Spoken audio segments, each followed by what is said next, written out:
ख्यातिप्राप्त विद्वान तथा वरिष्ठ कर अधिकारी श्री बुद्धमित्र मुसाफिरबाट revisit doctor Bhimrao Ambedkar speech of 1956 in Nepal on Buddha and Marx विषयमा प्रवचन कार्यक्रम काठमाडौँमा 2081 असार 3 गते सोमबार सम्पन्न भएको छ। युवा बौद्ध समूह काठमाडौँको आयोजना तथा आस्थापूर्ण बुद्धिस्ट फाउन्डेसन र बुद्धिस्ट अम्बेडकर जागरण मिसनको सहयोगमा काठमाडौँ स्थित बुद्ध विहारमा सो कार्यक्रम सम्पन्न भएको हो। कार्यक्रममा बुद्ध दर्शन र डाक्टर भीमराव अम्बेडकरको समानता र असमानताको सिद्धान्तको चर्चा भएको थियो। कार्यक्रममा प्रमुख वक्ताको रूपमा भारतका ख्यातिप्राप्त विद्वान तथा वरिष्ठ कर अधिकारी बुद्धमित्र मुसाफिर रहनु भएको थियो। कार्यक्रमको सुरुवातमा श्रद्धेय भिक्षु कौण्डिन्यबाट उपस्थित उपासक उपासिकाहरूमा पञ्चशील प्रदान गर्नुभएको थियो।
We are starting the program by welcome speech from the chairman of Yuva Bauddha Samgho, Madan Bahadur Tuladhar. Madan Bahadur Tuladharलाई म आफ्नो स्वागत मन्तव्य उपस्थित सबैमा स्वागत गरिदिनु हुनुको लागि म यहाँ निम्ति आउँछु। कार्यक्रममा उपस्थित अतिथि तथा उपासक उपासिकाहरूलाई युवा बौद्ध समूहका अध्यक्ष मदन बहादुर तुलाधरले स्वागत गर्दै आफ्नो मन्तव्य राख्नु भएको थियो।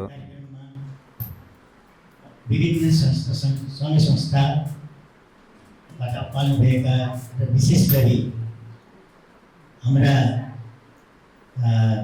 यस कार्यक्रमका वक्ता लगायत उहाँसँग यहाँ उपस्थित हुनुभएका सम्पूर्ण पाहुना मित्रहरू र प्रत्येक यहाँ सङ्घ संस्था र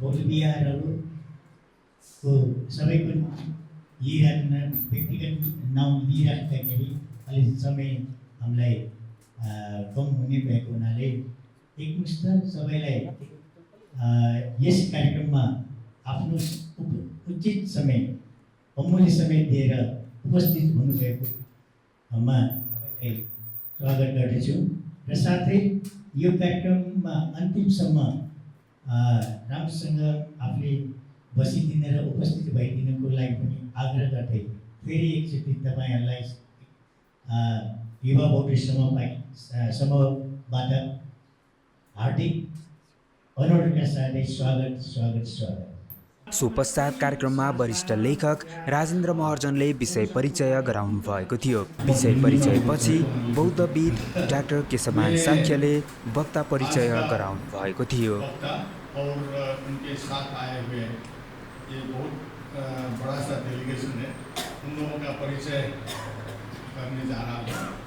तो अब क्योंकि आप लोग अपने परिचय करने थोड़ा समय लेंगे, लेकिन आपका जो है नाम और वो ले लेंगे, आप उसका जो है आप लोग दिखा दीजिएगा। सबसे पहले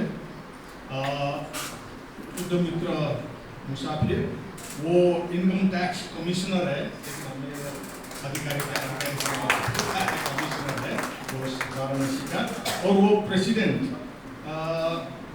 राष्ट्रीय अध्यक्ष भी है। वो अखिल भारतीय अनुसूचित जाति जनजाति कल्याण एसोसिएशन, कर्मचारी कल्याण एसोसिएशन का प्रेसिडेंट। और मेरे पास जो लिस्ट है उसके हाथ से मैं श्रद्धेय उषा शास्त्री, राष्ट्रीय अध्यक्ष BBS भारतीय बौद्ध संघर्ष समिति। तीसरा श्रद्धेय अशोक कुमार प्रबुद्ध जी, प्रदेश अध्यक्ष उत्तर प्रदेश एवं राष्ट्रीय उपाध्यक्ष ADAJK। श्रद्धेय वीरेंद्र प्रसाद बौद्ध, राष्ट्रीय संगठन सचिव आवास। श्रद्धेय विवेक कुमार रंजन जी, जिला महासचिव गाजीपुर एवं राष्ट्रीय कार्यकारिणी समिति अवस्था। श्रद्धेय रामहर्ष बौद्ध, जिला सलाहकार गाजीपुर एवं प्रांतीय संरक्षक उत्तर प्रदेश अवस्था। श्रद्धेय प्रशांत कुमार, जिला कार्यकारिणी सदस्य गाजीपुर अवस्था। श्रद्धेय संतोष कुमार भारती, राष्ट्रीय उपाध्यक्ष BBS भारतीय मोहन जी बौद्ध साहब, जिला अध्यक्ष देवरिया अवस्था। उषा बौद्ध जी देवरिया। श्रद्धेय ऋतु कुमारी बौद्ध देवरिया। श्रद्धेय संस्कृति सौरभ गाजीपुर।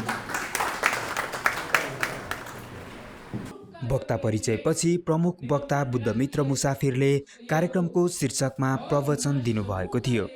सो क्रममा उहाँले कार्ल मार्क्स र बुद्ध दर्शनमा समानता के र अन्तर के छ भन्ने कुरालाई अन्तर्राष्ट्रिय स्तरमा पुर्याउन नसकेमा बुद्ध र डाक्टर भीमराव अम्बेडकरको सपना पूरा गर्न नसक्ने बताउनुभयो। ये समझना पड़ेगा कि जो साम्यवाद की जो जीवन प्रणाली है उससे हमारे बौद्ध दर्शन की जीवन प्रणाली किस तरह से बेहतर है, इसकी प्रशंसा हमारे युवाओं को करना पड़ेगा, यंग जनरेशन को करना पड़ेगा। यंग जनरेशन जब करेगी तभी ये कहा जा सकता है कि पूरी दुनिया में बौद्ध दर्शन या बौद्ध धर्म का भविष्य उज्जवल रहेगा। यहां तक बाबा साहब अम्बेडकर ने कहा कि जिन्हें बौद्ध धर्म से लगाव है या डेडिकेटेड लोग हैं, उन्हें अपने युवाओं के अंदर, यंग जनरेशन के अंदर बौद्ध दर्शन की प्रशंसा कैसे हो यह स्थापित करना पड़ेगा। जब तक दो पीढ़ियों के अंदर बौद्ध दर्शन की अच्छाइयों को यदि आपने प्रवाहित नहीं किया तो हमारे बौद्ध दर्शन, बौद्ध धर्म का भविष्य उज्जवल नहीं रहेगा।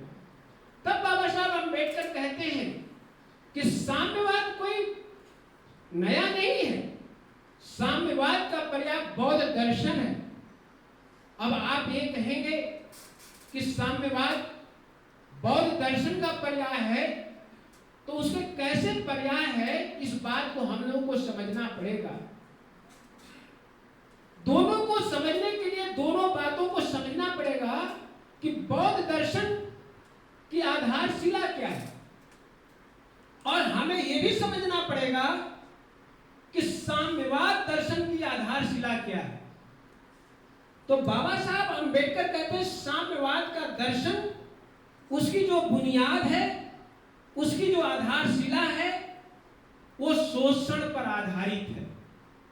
जो शोषण दुनिया में हो रहा है वो शोषण पर आधारित है कि शोषण नहीं होना चाहिए, और शोषण जब नहीं होना चाहिए तो शोषण कौन कर रहा है? तो इससे लोग इतना प्रभावित हुए कि शोषण कौन आदमी जो ब्रिलियंट हो, जो आधुनिक सोच रखता है, शोषण को पक्षकार कोई नहीं हो सकता। तो ये बाबा साहब अम्बेडकर कहते हैं कि यूरोप के ही नहीं, एशिया के लोग भी साम्यवाद के दर्शन से इतने प्रभावित हुए कि शोषण के विरुद्ध कार्ल मार्क्स का जो आंदोलन था, तो उसलिए उन्होंने कार्ल मार्क्स को अपना महापुरुष मानने लगे। जब कार्ल मार्क्स को अपना महापुरुष मानने लगे तो उसका आधार क्या था कि शोषण के विरुद्ध कोई आवाज उठाने वाला है, उसका उपाय ढूंढ दिया। तो ये जो शोषण के विरुद्ध जो आवाज कार्ल मार्क्स ने उठाया, इसलिए उसको महानायक माना गया। तब बाबा साहब अम्बेडकर कहते हैं यूरोप और एशिया के अधिकांश लोग इनको मानते हैं। तो आखिर और उनकी सबसे बड़ी मान्यता यह थी कि बौद्ध दर्शन के, जो बौद्ध धर्म के हमारे भिक्षुगण हैं, हमारे परम पूज्य भक्ति जी से मैं अनुरोध करूंगा कि ये बात बाबा साहब अम्बेडकर की इसलिए बुरा नहीं मानेंगे। ये यूरोप के युवाओं के अंदर ये बैठ गया कि भारत में हमारे भंते लोग बेकार हैं और यह संकट भी हैं। जब ये दो चीजें बाबा साहब अम्बेडकर कहते हैं वो बेकार हैं और बौद्ध धर्म के लिए संकट हैं, तो बाबा साहब अम्बेडकर कहते हैं कि हमारे भिक्षुगण को इस पर विशेष ध्यान देना पड़ेगा। इसको विशेष ध्यान दे करके बौद्ध दर्शन की महत्ता को समाज के अंदर बताना पड़ेगा। तब बाबा साहब अम्बेडकर कहते हैं कि कार्ल मार्क्स का जो आधार है कि शोषण, तो शोषण कौन करता है?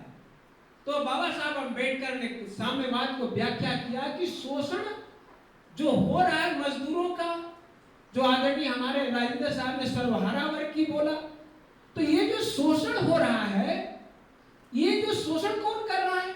अमीर लोग कर रहा है। अमीर लोग कर रहा है तो उससे क्या हो रहा है कि हमारे लोग शोषित हो रहे हैं। तो शोषित जो हो रहे हैं उन्हें दुख उत्पन्न हो रहा है। जिन्हें जब दुख उत्पन्न हो रहा है कि यातना हो रही है, उनको कष्ट दिया जाता है, तो उससे दुख भी पैदा होता है, यातना भी होती है, गरीबी भी आती है। तब बाबा साहब अम्बेडकर कहते हैं कि ये साम्यवाद दर्शन है। तो साम्यवाद का जो दर्शन है, तो उन्होंने कार्ल मार्क्स ने कहा कि इसको दूर किया जा सकता है, इसको दूर किया जा सकता है। तो उन्होंने कहा कि जो हमारे मजदूर लोग हैं, जो काम करते हैं, फैक्ट्री मिल कारखानों में काम करते हैं, उनसे जो लाभ अर्जित करते हैं, प्रॉफिट अर्जित करते हैं, अमीर लोग ले लेते हैं, इसलिए हमारे लोग गरीब रहते हैं, हमारा श्रमिक वर्ग गरीब रहता है। तब बाबा साहब अम्बेडकर ने कहा कि साम्यवाद ने कहा कि ये अब पूंजी, ये जो संपत्ति है, अब जो है अमीरों की नहीं रहेगी, ये संपत्ति अब स्टेट की रहेगी। अब स्टेट जब रहेगी, राज्य की रहेगी, और राज्य का मालिक कौन रहेगा? राज्य का मालिक मजदूर रहेगा। तब उन्होंने कहा कि प्रशासन अब शोषणकर्ताओं के हाथ में नहीं रहेगा, बल्कि प्रशासन जो है अब वो मजदूरों के हाथ में रहेगा। ये कार्ल मार्क्स के सिद्धांत को उन्होंने कहा, इस कार्ल मार्क्स के सिद्धांत से पूरी दुनिया प्रभावित हुई, अधिकांश देश प्रभावित हुए। अब जब ये प्रभावित हुए तो बाबा साहब अम्बेडकर ने एक बात कही, क्या इससे ये नहीं स्थापित होगा कि कार्ल मार्क्स के सिद्धांत से कि संपत्ति का मालिक अब मजदूर वर्ग होगा, प्रशासन मजदूर वर्ग के हाथ में आ जाएगा, तो क्या इससे तानाशाही डेवलप नहीं होगी? अब ये बात को, अब आप लोग तानाशाही की बात आएगी बाद में, लेकिन ये बात को अब यहां समझना जरूरी हो गया कि कार्ल मार्क्स ने बोला कि दुख होगा, शोषण से दुख होगा, गरीबी होगी, दरिद्रता होगी, और उसका समाधान उन्होंने दे दिया कि पूरी संपत्ति स्टेट की होगी। अब आइए बौद्ध दर्शन पर। तो बौद्ध दर्शन क्या करता है कि आज से 2500 वर्ष पहले ही तथागत बुद्ध ने पहला सेंटेंस दिया, दुनिया में दुख है। ये दर्शन देने वाले जो पूरे विश्व ने इसको सत्य माना, ये तथागत बुद्ध शाक्य मुनि इसी नेपाल भूमि में जन्म लिए और इन्होंने 2500 वर्ष पहले कहा कि दुनिया में दुख है। और इन्होंने यही नहीं कहा, इनका धम्म चक्र प्रवर्तन सूत्र जो सारनाथ में इन्होंने दिया आषाढ़ी पूर्णिमा के दिन, उन्होंने धम्म चक्र जब प्रवर्तन दिया तो बाबा साहब अम्बेडकर ने इसी काठमांडू में स्पीच करते हुए कहा कि जो लोग साम्यवाद को बहुत बेहतर कहते हैं उनको धम्म चक्र प्रवर्तन सूत्र पढ़ना पड़ेगा। तो धम्म चक्र प्रवर्तन सूत्र में हमारे परम पूज्य भंते जी हैं, 4 नोबल ट्रूथ की बात आती है। दुनिया में दुख है, दुख का कारण है, कारण है तो उसका निवारण है, निवारण है तो उसका उपाय है। ये सत्य चीजें हैं।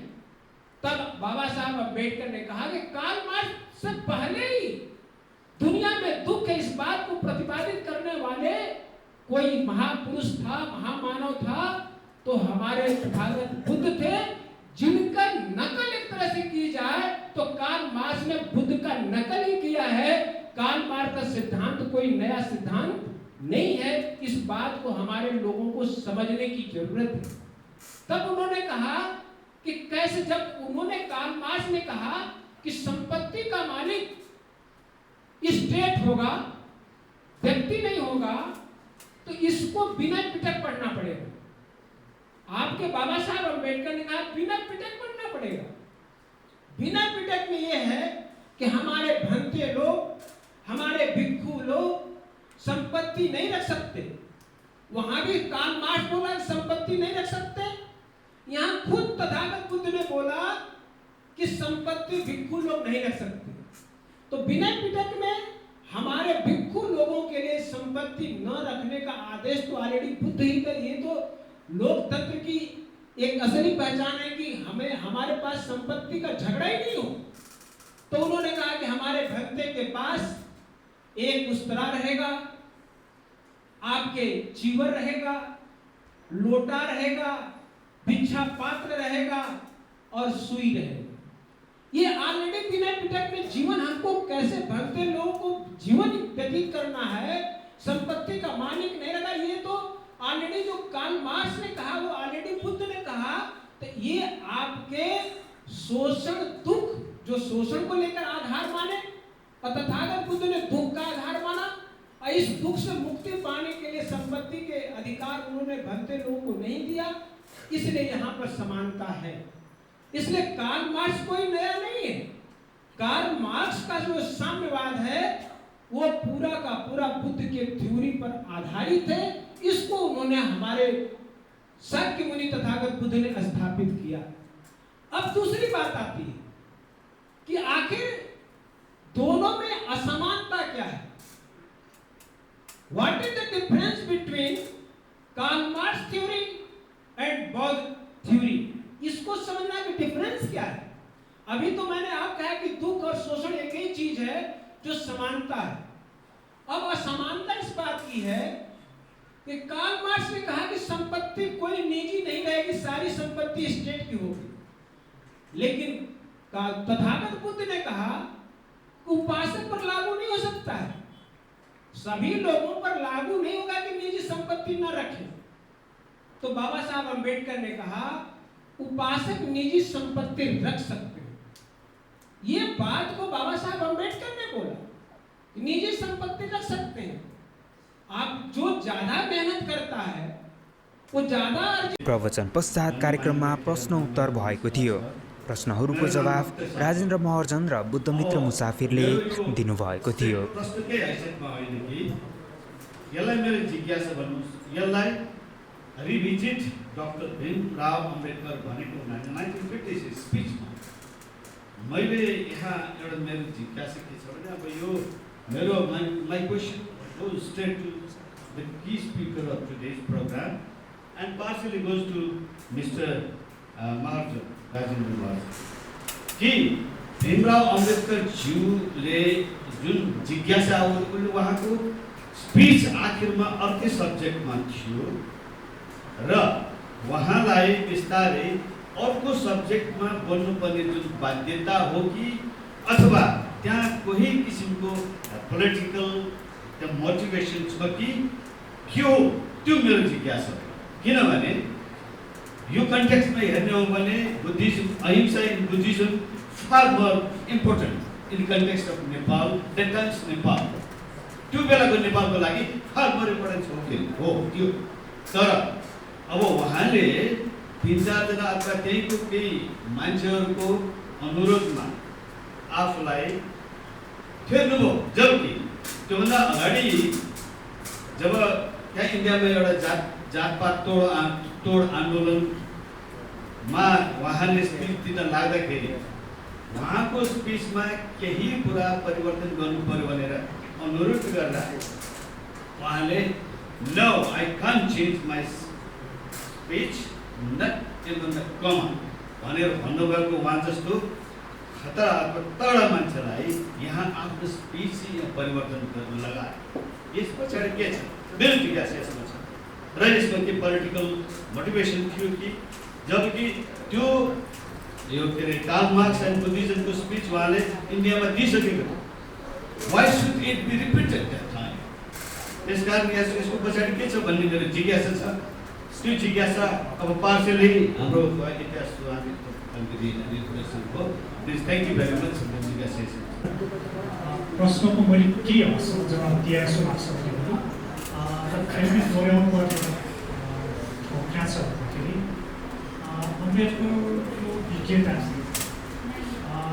भन्ने हो कि त्यतिखेर धेरै मान्छे, धेरै कम मान्छेहरूले त्यो खालको चाहिँ विज्ञता थियो सक्छ कि त्यतिखेर डबल विषयमा चाहिँ पिएचडी, त्यसपछि लमा चाहिँ फेलोसिप, त्यो पनि के गर्दाखेरि क्यालिफोर्निया, त्यसपछि यता त्यो असम्मको ज्ञान भएको मान्छेलाई विषय चेन्ज गर्नुलाई खासै गाह्रो थिएन।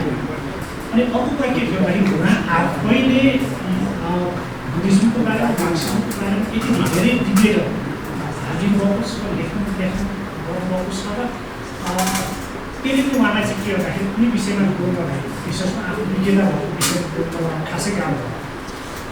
जहाँसम्म नेपालको सन्दर्भमा उहाँले विषय किन चेन्ज गर्नु कुराहरू छ, त्यसलाई एउटा सरल प्रक्रिया गर्दाखेरि उहाँको बारेमा उहाँको विज्ञता विषयमा छ भन्ने खालको आग्रह त्यहाँ उपस्थित मान्छेहरूको कुनै मलाई के लाग्छ भने त्यस्तो कुनै पोलिटिक्स, कुनै त्यस्तो खालको चाहिँ उहाँलाई अप्ठ्यारो पार्ने कुनै जालसाजी भयो जस्तो लाग्दैन। मेरो अहिलेसम्म अध्ययनले कुनै पक्ष नयाँ आयो भने पक्कै पनि स्वीकार्य छ, पक्कै पनि हुँदै हुनुहुन्छ। तर यो प्रश्न फेरि पनि सोच्ने छ। तर मैले अहिलेसम्म बुझेअनुसार त्यो कुनै जालसाजीको हिसाबले पक्कै पनि थिएन। यहाँ चाहिँ उनीहरूको चासोको विषय, उनीहरूको के भन्दाखेरि उनीहरू कहाँ आएका छन् भने नेपालमा आएका छन्। अधिकांश विश्वका नेपाल आएका छन्। नेपाल पनि कस्तो ठाउँ भन्दाखेरि जहाँ भर्खर छिमेकमा चाहिँ माओको नेतृत्व काटिएको छ। र इभन के छ भन्दाखेरि मार्क्समा सबभन्दा चर्चामा रह्यो। मार्क्स सबभन्दा त्यतिखेर यति धेरै प्रभावशाली भएको ठाउँमा र नेपालको सन्दर्भमा भनेको नेपाल आफैमा पनि नेकै हिसाबले त्यो विषय चर्चाको रहेको विषय थियो नै। भारतको सन्दर्भमा उहाँको सबभन्दा धेरै बहस भएको गान्धीसँग मात्रै होइन, नेहरूसँग अलिक कम, गान्धीसँग जति भएको छ त्योभन्दा कम भएको थियो त्यहाँका लेखहरूसँग। पहिलो सन्दर्भमा सहकारी वर्गको लागि पनि, पहिलो सन्दर्भमा चाहिँ वैचारिक रूपमा पनि, सामाजिक रूपमा पनि द्वन्द्वहरू भएको थियो। त्यही हिसाबले त्यो खालको ज्ञान मार्क्सवादको बारेमा एकचोटि केसँग भन्नुभयो यहाँ भएका भारतमा भएका अधिकांश मार्क्सिस्टहरूभन्दा बेसी मैले मार्क्सवाद पढेको सजिलो भएको थियो। मलाई त्यो पनि याद छ। त्यो भन्नु के भन्दाखेरि त्यो विषयको ज्ञान, त्यो विषयको अध्ययन उहाँको पनि हेर्नुभयो, उहाँको लाइब्रेरी हेर्नु हो भने संसारका व्यक्तिगत रूपमा भएका लाइब्रेरीमध्ये सबभन्दा उत्कृष्ट थियो भन्छ।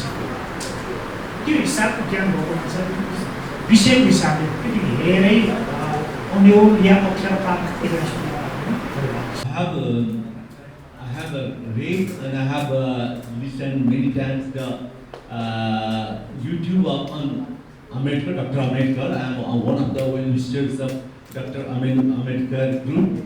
I mean, you venerable peoples. And I had read many times about Ambedkar and how he had suffered in his lifetime due to caste discrimination. He was a wonderful, a very dynamic person, no doubt. But how he had suffered in his lifetime because of the caste discrimination, because of his low caste, he's from low caste, so-called low caste. But my question is not about the Karl Marx and the comparison between Karl Marx and Buddhism. My question or my my question is, so I just heard that in the election, even the Mahatma Gandhi and Pandit Jawaharlal had played a dirty role to defeat Ambedkar in election. Is it true? Even the Mahatma Gandhi, who was so much popular in India for the democracy, for the freedom, and then Jawaharlal Nehru, they were the pioneer persons for the freedom in India. And they had also played a very dirty role to defeat Mr. Ambedkar, Venerable Ambedkar, in election. I just want to know about it. Is it true or not? That's all. पुनः आप सबका अभिवादन करते हुए respected Ashokanand जी का जो question था, पहले तो हम सभी क्लियर हो जाए कि क्वेश्चन एक्चुअल में क्या था। अभी मैं उधर बुलाया था अशोकानंद जी को।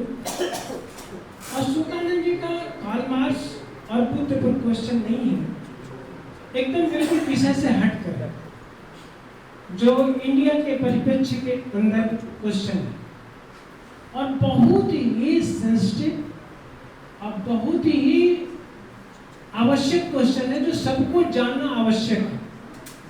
तो इनके माध्यम से आप सबके बीच में जो बाबा साहब भीमराव अंबेडकर बहुत ग्रेट पर्सनालिटी थे और उनका विरोध जो कर रहे थे गांधी जी, इसको समझना जरूरी है। गांधी जी, नेहरू जी, तो पहले चीज कि हम लोगों को ये समझना है कि भारत में जो अनटचेबल थे, बहुत ध्यान से बात को समझिएगा क्योंकि इंडिया के परिप्रेक्ष्य के अंदर बात है। अगर इसको आप लोगों ने समझा तो पूरे विश्व के अंदर अंबेडकर के जो सिद्धांत है, अंबेडकर की जो सोच है, अंबेडकर का जो थीम है वो जान जाएंगे जो आज पूरी दुनिया में सामयिक है। जो भारत में अनटचेबल 5-6 शब्दावली का मैं प्रयोग कर रहा हूं। भारत में दलित कहे जाते थे, अछूत अनटचेबल कहे जाते थे, अस्पृश्य कहे जाते थे, हरिजन कहे जाते थे, नॉन कन्फर्मिस्ट हिंदू कहे जाते थे, अवर्ण कहे जाते थे।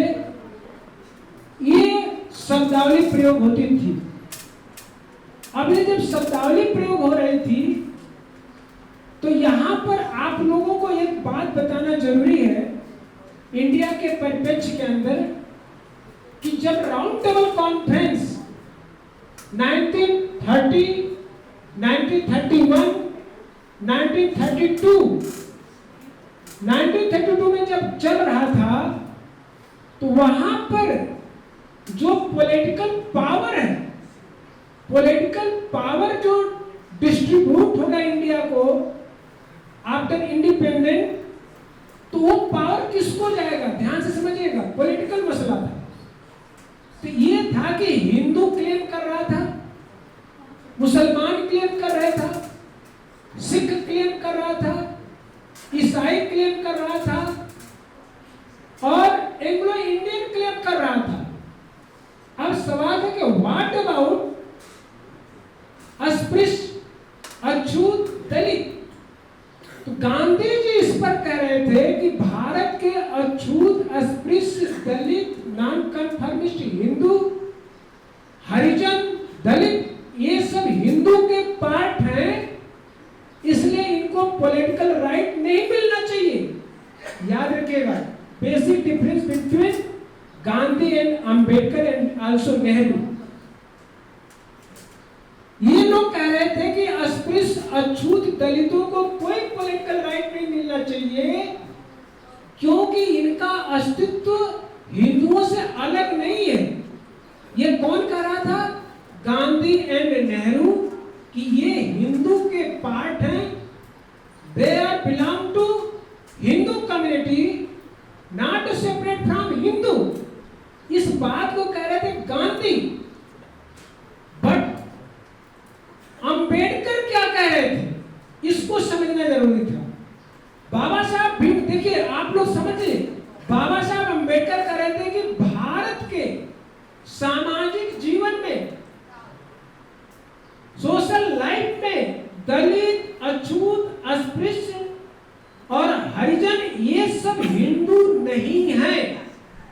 ये बेसिक डिफरेंस था आइडियोलॉजी में। और जब भारत स्वतंत्र होने जा रहा था तो ब्रिटिश गवर्नमेंट ये कहना था कि हम पॉलिटिकल जो पावर है, भारत में जितनी कम्युनिटी रहती है सबको इक्वल देंगे। इक्वल का मतलब appropriate, appropriate share, appropriate representation.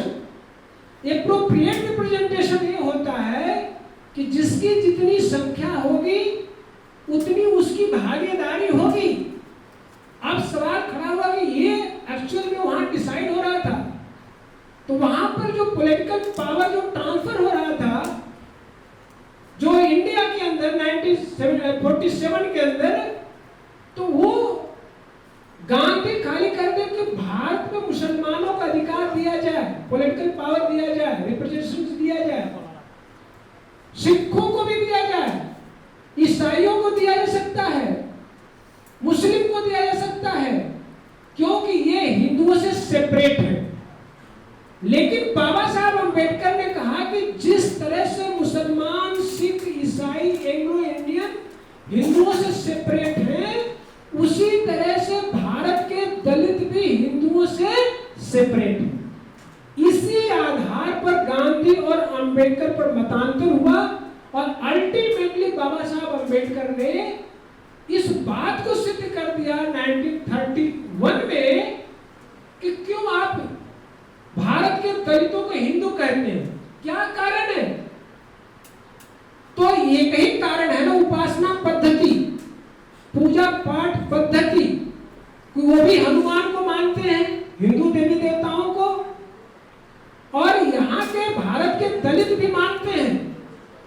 तब बाबा साहब अंबेडकर ने कहा इस आधार पर ये नहीं कह सकते कि ये हिंदू हैं, ये तो समान धर्मी है। एक नया वर्ड, समान धर्मी है। और समान धर्मी किसे कहा जाता है? कि जब कोई वर्ग विशेष अपना धार्मिक कृत्य करता हो, अपना स्पिरिचुअल जो वर्क करता हो, दूसरा वर्ग प्रतिभाग करता हो, सम्मिलित होता है, पार्टिसिपेट करता है, तो उसको समान धर्मी कहते हैं।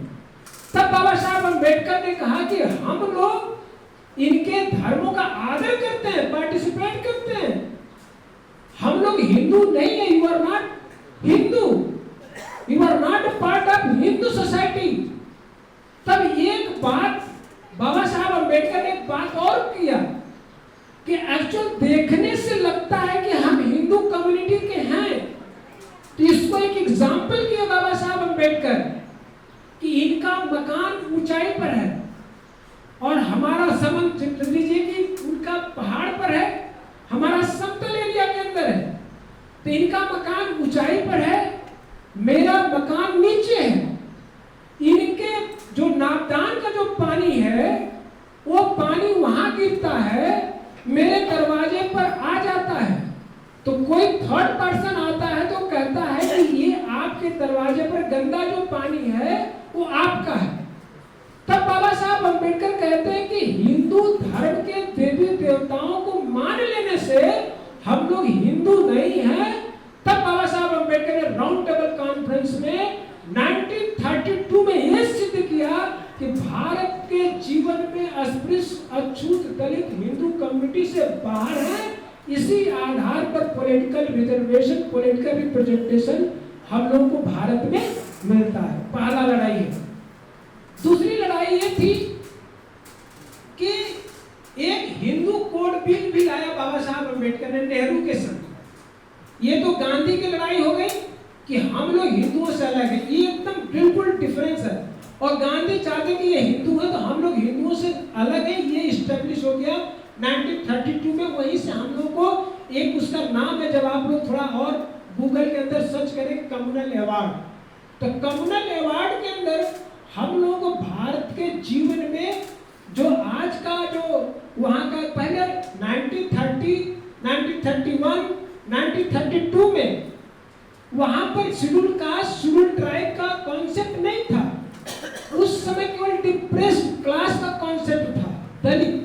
डिप्रेस्ड मतलब जो दबाए गए वो अछूत हो सकते हैं, अस्पृश्य हो सकते हैं, लेकिन वो उनका धर्म नहीं पता था, इसलिए वो नॉन कन्फर्मिस्ट हिंदू माने गए। तो बाबा साहब अम्बेडकर ने एक किताब और लिखा, अछूत कौन और कैसे। अछूत कौन और कैसे किताब 1948 में लिखा। उसमें कहा बाबा साहब अम्बेडकर ने कि बौद्धों का अपमान ही छूत का मूल आधार है। They belongs to Buddhism. ये बाबा साहब अम्बेडकर ने अछूत कौन और कैसे वाली किताब में लिख करके उन्होंने स्पष्ट कर दिया। तो भारत को जो जीवन में आज का जो कॉन्स्टिट्यूशनल जो इनको जो वर्ड मिला हुआ, शेड्यूल कास्ट, शेड्यूल ट्राइब, ये सब बिलोंग करते हैं बुद्धिज्म को। ये बाबा साहब, ये ही बेसिक डिफरेंस रहा। और आज हम लोग जो पॉलिटिकल पावर जो गेन किए हैं due to reservation, due to representation, कि हम लोग हिंदुओं से पृथक, यही गांधी और अंबेडकर में बेसिक डिफरेंस है। ये लड़ाई कंटिन्यूअस मरते दम तक गांधी के चलता रहा। अब दूसरा बात आता है नेहरू से। नेहरू के समय बाबा साहब अम्बेडकर ने 1951 में हिंदू कोड बिल इंट्रोड्यूस किया लोकसभा के अंदर। उन्होंने कहा कि भारत के जीवन में महिलाओं को 2 राइट नहीं है। हालांकि वैसे कई राइट हैं, लेकिन हम 2 पर फोकस करेंगे। एक तो उन्हें तलाक लेने का अधिकार नहीं है। पति 10 शादी करे, 15 शादी करे, किसी भी कोई भी अवगुण हो, स्त्री बढ़ जा गई एक बार शादी में पशु की तरह, तो उसका जो है कि एक तरह से मतलब उसका जीवन नरक हो गया। तो बाबा साहब अम्बेडकर ने कहा ये कैसी आजादी। तो महिलाओं को स्वतंत्र करने के लिए 1951 से पहले भारत में महिलाओं को तलाक लेने का अधिकार नहीं था। वो एक तरह से स्लेव की गुलाम थी शादी के नाम पर। प्रश्न उत्तरको समाप्तिपछि श्रद्धेय भिक्षु कौण्डिन्यले कार्यक्रमको विषयमा आफ्नो विचार राख्नुभएको थियो। उहाँले बुद्धिज्म र मार्क्सवाद बीचको भिन्नतालाई प्रष्ट पार्नुभएको थियो। नोभेम्बर 56 जति बेला टुनी खेलको त्यो टिम कस्तो थियो र त्यहाँ उपस्थित हुने 42 वटा राष्ट्रको र त्यहाँ प्रतिनिधिहरू सम्मिलित थिए। जुन बेला भारतमा राहुल सांकृत्यायन, जगदीश काश्यप, यसरी नै भदन्त आनन्द कौशल्यायन, यता आचार्य नरेन्द्र देव जस्ता व्यक्तित्वहरू बुद्धिज्मलाई एउटा वे अफ लिभिङको रूपमा अगाडि बढाउने तर्खरमा थिए भने अर्को पन्थीको रूपमा एउटा राजनीतिक व्यक्तित्वको रूपमा जसले भारतमा स्वतन्त्र सङ्ग्रामको समयमा एउटा दलित समुदायबाट प्रतिनिधित्व पात्रको भूमिका सहित जो उदाएका थिए। वास्तवमा अम्बेडकरको त्यो जीवनलाई हामीले पनि फर्की हेर्दा अम्बेडकर स्वयं पुँजीवाद देशमा अध्ययन गरेर फर्केकै हुन्। अमेरिका गए, युके गए, पिएचडी मात्र होइन, लमा ब्यारिस्टर गरे, धेरै अध्ययन गरे। तर अम्बेडकर जो भर्खर जुन अब दलित समुदायबाट मेट्रिक उनले जो चाहिँ 1907 ताका पास उत्तीर्ण गर्दाखेरि उनी 1 मात्र थिए। जति बेला हामीले नामै सम्झिनु पर्दाखेरि श्री कृष्णजी वेलिस्कर भन्ने जो व्यक्ति छ, उनले अम्बेडकरको त्यो सुसुप्त दिमागमा बुद्ध चरित भन्ने एउटा किताब धर्मोपहारको रूपमा दिएका थिए, जुन अम्बेडकरलाई सम्भवतः एउटा हामीले मनोवैज्ञानिक रूपमा यसलाई विश्लेषण गर्नु पर्दाखेरि जति बेला अम्बेडकर स्कुलमा पुगे, त्यो स्कुलमा पुग्दाखेरि सतारा स्कुलमा अध्ययनरत हुँदाखेरि पानी पिउनलाई उनलाई चाहिँ सकसक लाग्दाखेरि मास्टर कहाँ गएका थिए। मास्टरले त्यति बेला नल पर लेकर यसको पानी पिलाओ भनेर कसैलाई अराएका थिए। त्यो पानी समेत उनले खोल्न नपाउने, पानी परेपछि पिउनु पर्ने, त्यस किसिमको त्यो परिस्थिति, त्यो अस्पृश्य, त्यो अछुतपन जसले अम्बेडकरको त्यो दिमागभित्र एउटा विद्रोही मानसिकता सँगसँगै पैदा गरेको हो कि जस्तो हामीले अनुभव गर्न सक्छौँ भने जति बेला उनले महाडको सत्याग्रह गरे, त्यो महाडको सत्याग्रह गर्ने क्रममा वास्तवमा यो पानीकै विषय थियो। जति बेला एउटा तलाउमा कसैले पानी छोइदिँदाखेरि, एउटा अछुतले पानी छोइदिँदाखेरि 108 बोतल त्यहाँको चाहिँ जुन फेरि अर्को पानी निकालेर त्यहाँ फेरि मन्त्रोच्चारण गरेर शुद्धिकरण गर्नुपर्ने त्यो परिस्थिति कस्तो थियो होला।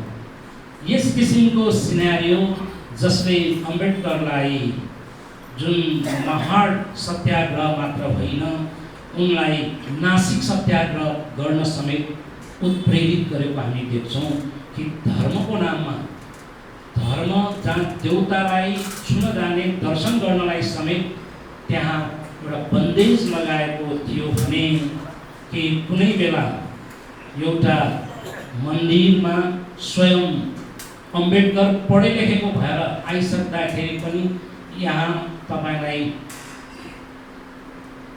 नो एन्ट्री भनेर जुन उहाँलाई त्यस किसिमको व्यवहार गरेको हामी देख्छौँ भने कुनै अम्बेडकरको त्यो समय हामीलाई थाहा छ।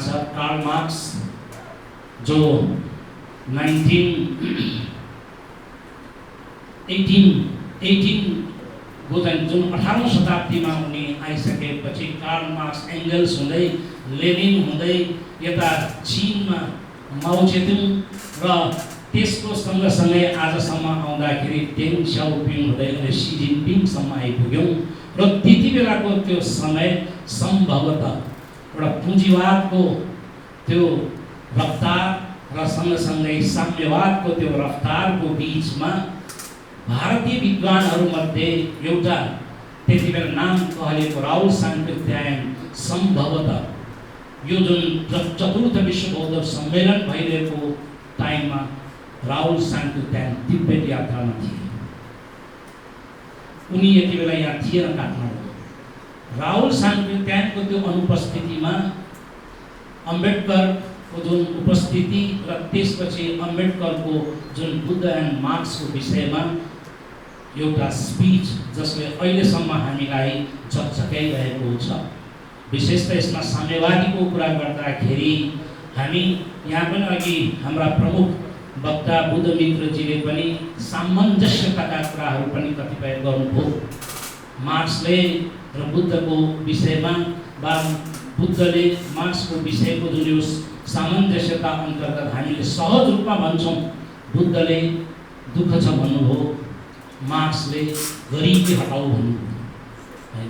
तर बुद्धले दुःखलाई आत्मसात गरेर हटाउनको निमित्त तृष्णाको त्यसलाई चाहिँ गहिरो रूपमा त्यसलाई निमित्यान्न पार्नुपर्छ भन्ने सन्देश प्रवाह गरेको थियो भने मार्क्सले त त्यही सर्वहाराको कुरा आउँछ वा वर्ग शत्रुको कुरा आउँछ वा गरिबी अन्त्यको लागि त्यहाँ आदर्शवादको कुरा होइन, अध्यात्मको कुरा होइन, त्यसलाई पूर्णतः निषेध गरेर चाहे त्यो अशान्तिकै बाटो किन नहोस्, सामूहिक रूपमा सम्पूर्ण जनताको मुक्तिको कुरा गर्यो भने बुद्धले व्यक्तिगत मानिसभित्रको जुन त्यो दुःख छ त्यसलाई दुःख हटाउने कुरा गर्नुभयो। त्यसकारण बुद्धिज्म र मार्क्सिज्ममा हामी पूर्णतः एउटा विभेदबाट नै यसमा अलग रूपमा हामीले हेर्न सक्ने एउटा पक्ष भनेको शत्रुतापूर्ण अन्तर्विरोध मार्क्सिज्मले अँगालेको छ भने शत्रुता रहित दुश्मनी रहित अन्तर्विरोध बुद्धिज्मले अँगालेको देखिन्छ। कार्यक्रमको अन्त्यमा डिभी नेपालीले सबैमा धन्यवाद दिँदै धन्यवाद मन्तव्य राख्नुभएको थियो। अम्बेडकरले धर्म सामाजिक प्रतिष्ठा र सम्पत्ति यी सबै सत्ता र क्रान्तिकारका स्रोत हुन् जो एउटा व्यक्तिसँग अरूको स्वतन्त्रता प्रतिनिधित्वको लागि हुन्छ भन्नुभएको छ। बुद्धले प्रदान गर्नुभएको र यहाँ नउठेको एउटा विषय चाहिँ म भन्न चाहन्छु। बुद्धले प्रदान गर्नुभएको सबै शिक्षा पाली भाषामा थिए र मार्क्सवादले म्याटर पदार्थ वा भौतिकवादको मात्रै कुरा गर्छ, तर बुद्धले चेतना र पदार्थ माइन्ड एन्ड म्याटर दुवैको कुरा गर्नुहुन्छ। पदार्थ वा भौतिकवादले वस्तुको मात्रै कुरा गर्दछ, तर नैतिकताशील र ज्ञान प्रज्ञाको कुरा चाहिँ गर्दैन। तर बुद्धले पदार्थ सँगसँगै नैतिकताशील ज्ञान र प्रज्ञाको कुरा पनि गर्नुभएको छ। त्यस अर्थमा मार्क्सवादभन्दा बुद्धवाद पूर्ण र वैज्ञानिक देखिन्छ। त्यसैले मार्क्सवादी सुधारकामा अथवा एउटा चाहिँ हामी निरन्तर बजाइरहेछौँ, तर जति भ्रष्टाचार अपराध र अनैतिक कुराहरू गरे पनि त्यसमा कुनै पनि नियन्त्रण दण्ड सजाय नभएको तपाईँ हामी बिचमा तीव्र यथार्थ छ। भारतमा अम्बेडकरले गर्दा समाजमा जुन किसिमको ठुलो मनोवैज्ञानिक परिवर्तन आएको छ, त्यही कारणले आज त्यहाँनिर बहुजन लोकहरू, सेड्युल कास्ट, सेड्युल ट्राइब, त्यहाँका जति पनि ओबिसी, एसटीहरू आज उहाँले थालनी गरेको 5 लाखबाट थालनी गरेको जुन धर्म परिवर्तन आज करोडौँ लोकहरू भारतभरि चाहिँ फैलिएको छन्। स्वाभाविक हिसाबले दक्षिणबाट हावा बढ्छ, त्यो हावा नेपालमा पनि प्रवेश गरेको छ र अत्यन्तै खुसीको कुरा हो। आगामी दिनमा यी कुराहरूलाई हामीले सँगसँगै अगाडि बढ्न सक्यौँ भने धेरै राम्रो हुन्छ। नेपाली भूमिमा जन्मनु भएको बुद्ध दर्शन शिक्षा एउटा ज्ञान हो, यो विज्ञानको पनि विज्ञान हो। यहाँ सबै किसिमका कुराहरू चाहिँ छन्। यहाँ आज विश्वमा आधाभन्दा बढी जनसङ्ख्यालाई बुद्ध दर्शनले प्रभाव पारेको छ। त्यसै गरी अम्बेडकर पनि एसिया लगायत युरोप, अफ्रिका, अमेरिका सबै क्षेत्रहरूमा अहिले जुन किसिमले अम्बेडकरलाई खोजी भइरहेको छ, त्यो अत्यन्तै हाम्रो लागि एउटा गौरवको विषय हो। र नेपालमा एकरो सिद्धान्त दर्शनको मात्रै कुराकानी गरिन्छ र सिद्धान्त दर्शन एउटा कुरा हो भने व्यवहारिक पक्षको कुरा हो। सिद्धान्त दर्शन र विचारको मात्रै कुरा गरिन्छ, तर व्यवहारिक पक्ष हाम्रो नेपालमा अत्यन्त कमजोर छ। त्यही कारणले गर्दाखेरि कतिपय राजनीतिक सिद्धान्त अथवा मार्क्सवादको कुराहरू चाहिँ यहाँनिर अभ्यासमा जाँदाखेरि असफल भएको कि भन्ने कुरा चाहिँ हामी देख्न सक्छौँ। र अन्तिममा मैले यहाँनिर नेपालमा बुद्ध दर्शन चाहिँ किन फैलेन भन्ने हिसाबले मैले 4वटा एउटा चाहिँ प्रस्तुत गरेको छु। एउटा चाहिँ अघि सुरुमा पनि राजेन्द्र महर्षिले भन्नुभयो, बुद्ध धर्मप्रति राज्यको अनुदानवादी दृष्टिकोण र नीति, त्यो कारण चाहिँ एउटा चाहिँ पहिलो कारण लाग्छ मलाई। अर्को चाहिँ रैथाने जनजाति समूहहरू हिन्दू धर्मबाट पीडित पनि हुनुहुन्छ, तर प्रकृति पूजा र बलि पूजा, मूर्ति पूजा भनेर सधैँ मानिराख्ने दोस्रो कारण के हो कि जस्तो मलाई लाग्छ।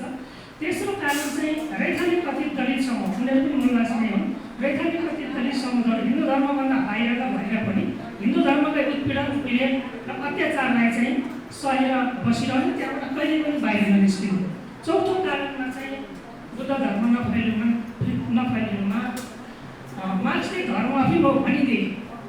त्यो कुन परिवेशमा भन्दाखेरि जर्मनीको हिटलरले यहुदीहरूलाई जुन किसिमको संहार गरेको थिए त्यो प्रसङ्गमा भन्नुभएको थियो मार्क्सले।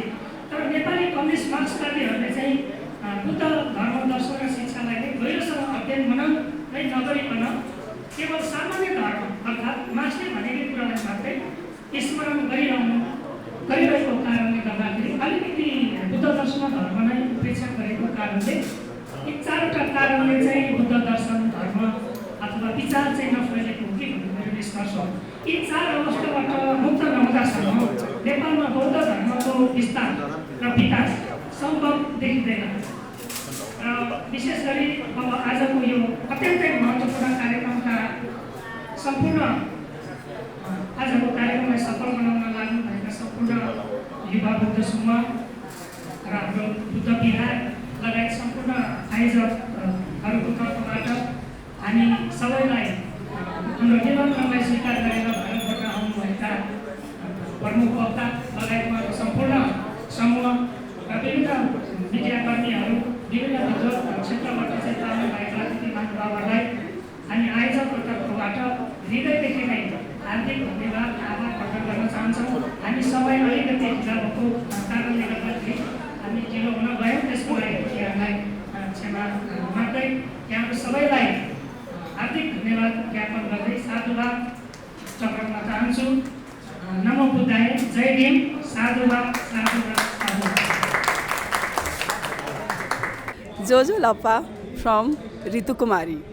I am from India and here I am present for this meeting which is based on the revisit of Lord Buddha to this place.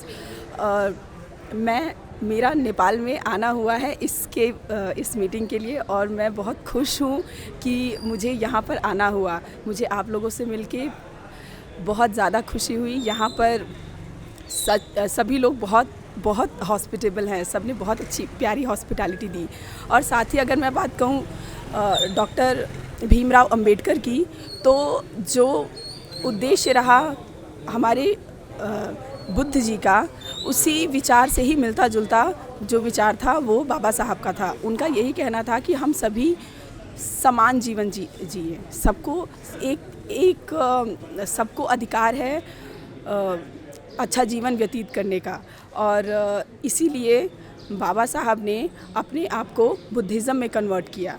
And Buddhism में कन्वर्ट करने के बाद जो उनका यहाँ पर विज़िट रहा, उन्होंने ये देखा कि यहाँ पर जो बुद्धिज़्म का जो थोड़ा डाउनफॉल है उसको इंक्रीज़ करने के लिए वो यहाँ पर आए, क्योंकि लॉर्ड बुद्धा का जन्म यहाँ पर हुआ है लुम्बिनी में। तो इसके लिए वो हमेशा से ये चाहते थे कि यहाँ पर बुद्धिज़्म और ज़्यादा डेवलप हो। एंड इसके साथ ही साथ उन्होंने सारे दलितों को भी बुद्धिज़्म में कन्वर्ट करने के लिए कहा और साथ ही साथ सबको एक समानता में लाने का प्रयास किया। और ये जो उनका उद्देश्य है ये काफ़ी सफल रहा है और इससे भी ज़्यादा तब सफल होगा जब हमारा नेपाल और हमारे भारत सब में बुद्धिज़्म का और प्रचार प्रसार होगा और सभी इस चीज़ को जानेंगे, समझेंगे कि उनका क्या उद्देश्य रहा है और सब इस चीज़ को अपने जीवन में लाएंगे। और मेरा और हमारी पूरी इंडिया से आई हुई पूरी टीम का बहुत अच्छा स्वागत किया गया है यहाँ पर। हम बहुत ग्रेटफुल, बहुत आभारी हैं यहाँ आकर। बहुत बहुत धन्यवाद। और मैं आशा करती हूँ कि मैं भविष्य में फिर से आऊँ और इस तरीके से यहाँ सबसे इंटरेक्शन हो। और बहुत बहुत धन्यवाद। जोजो लापा, नमो बुद्धाय। This is Sanskriti Saurabh. I'm from India. So we are here for the conference, for a meeting here on the topic of revisit the speech of Dr. B.R. Ambedkar on Karl Marx and Buddha, and we are really privileged to get this opportunity to interact with the local Nepali people on this topic, and as a chief guest to be here, and we are really privileged, and the people are here so welcoming and so hospitable. So I'm really happy that we are being able to come here and interact with these beautiful people and can see all the beauty of the Kathmandu and Nepal. So that's a really, really great opportunity for us, and thank you so much for welcoming our team as well.